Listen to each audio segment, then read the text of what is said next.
Hey everybody, Super Chef Garage here. Just doing a little video on a car audio upgrade to my 2003 Subaru Outback. I've got some odds and ends kicking around my shop here. I picked up a little 10-inch sub there for my Subaru.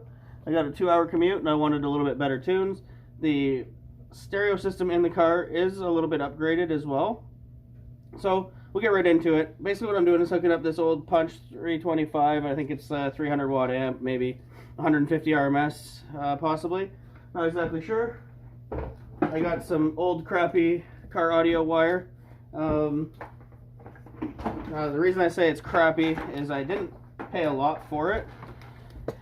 But you might not be able to see this on camera, but so the blue one is like a Stinger variety, and this is just like from the surplus store near me, the red one that is. So they're both 4-gauge wires, but I just thought it might be wise to note that probably the more you spend on cable, the better it will be. So I've got a Kicker 10-inch sub I picked up for 60 bucks, and I got a little piece of ground wire with a 4-gauge ring terminal on it as well. So let's get right into the meat and potatoes here. All right, so the Kicker sub is right there. It's a 10-inch sub.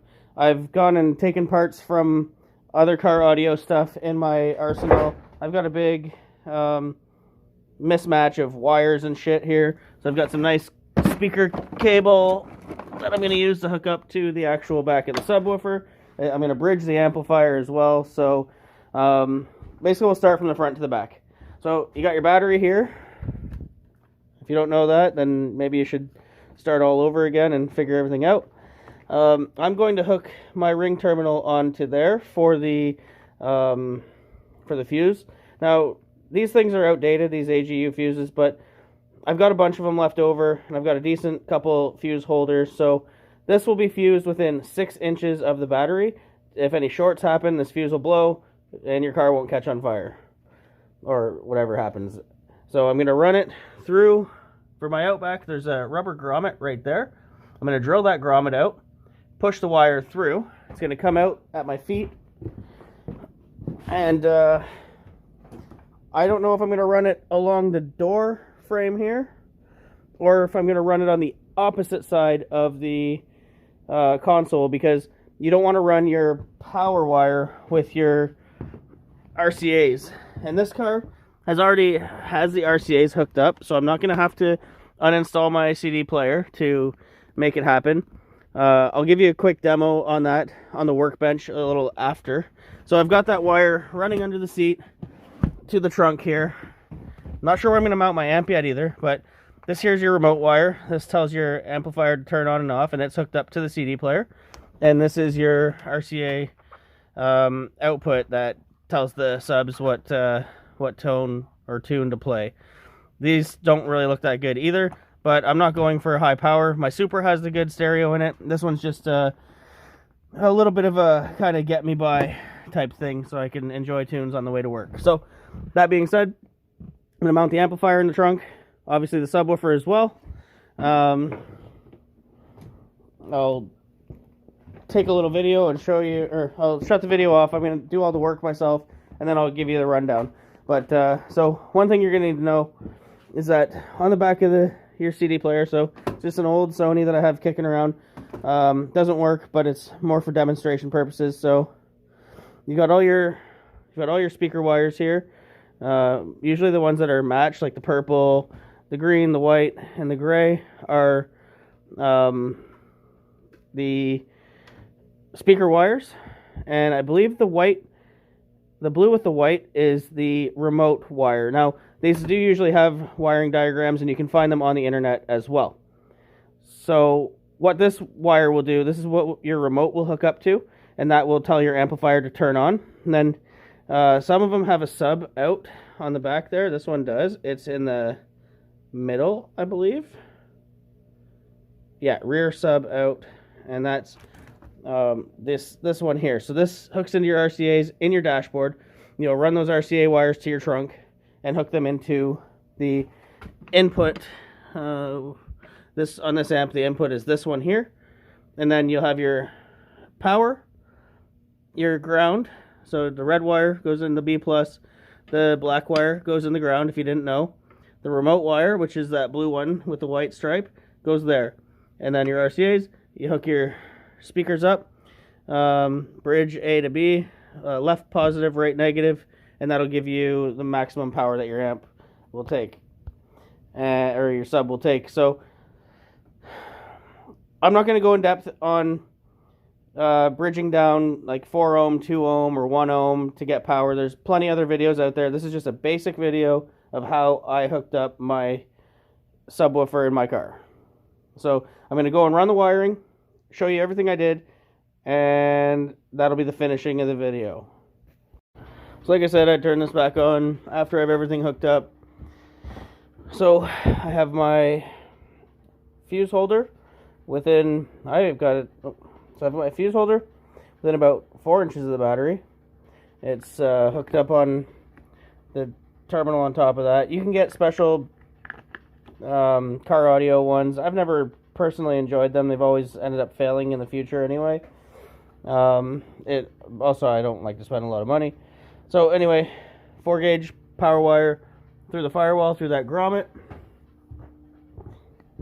You're not really going to be able to see on this side, but basically it comes up through. There you go. You see it hooks to the right. You want to make sure that your wires aren't rubbing on anything that they're going to short out on.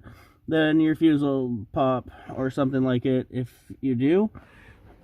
And then it runs down the passenger side of the console, because the as you can see here there's the RCA and the remote wire, which is hooked up to the back of the CD player in my dashboard there.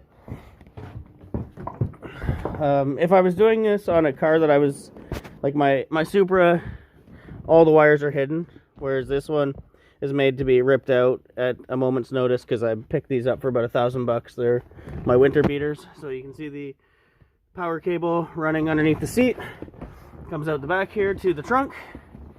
Then you got your power to B+, your ground going into the ground, your remote wire, and your RCA inputs, and then the amplifier is bridged to the 10-inch subwoofer. So because the music is mostly on my phone, which I'm using to record, you won't get to see this sub pump.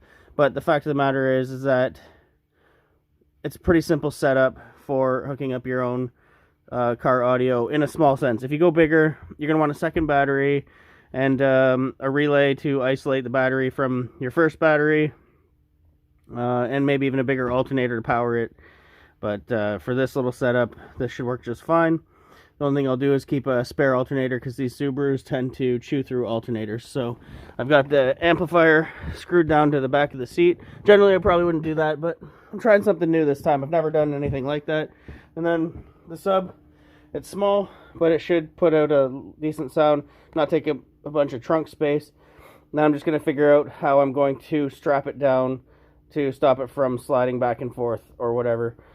Sometimes I will use L brackets and bolt it down to the bottom of the car, but I'm not sure what I'm going to do with this setup right now. But fact of the matter is, I just wanted to hit some little bit of bass. It's a little 10-inch sub, should put out pretty okay for what I got it hooked up with. And as far as my trunk goes, I mostly do all my cargo stuff with my trailer. So my dog goes back here, and some like booster box and some other shit that's here that I'll be making a little bit more streamlined, so that it's all just comfortable and easy to remove. Same with the sub. I mean, easy to steal, but at the same time, easy to remove for myself, and the cost of my system is little to nothing at all, considering a lot of it's just scab components I've had kicking around the shop. So I hope you like the video. Hopefully it helps you with your setup. Feel free to hit the bright light. Feel free to hit the like and subscribe button. Ask me any questions. I'm not a car audio genius. I'm just a guy who hooks up his own car audio all the time. So I've come a long way from when I started. I was taught by somebody who showed me kind of the incorrect way, but I have come a long way. So like I said, hit the like and subscribe, and stay tuned for new videos in the future. I'll be working on the Supra real soon. I'm thinking about putting a paint job on it and doing the head gaskets and the clutch. So, like I said, thanks for watching, and see you soon.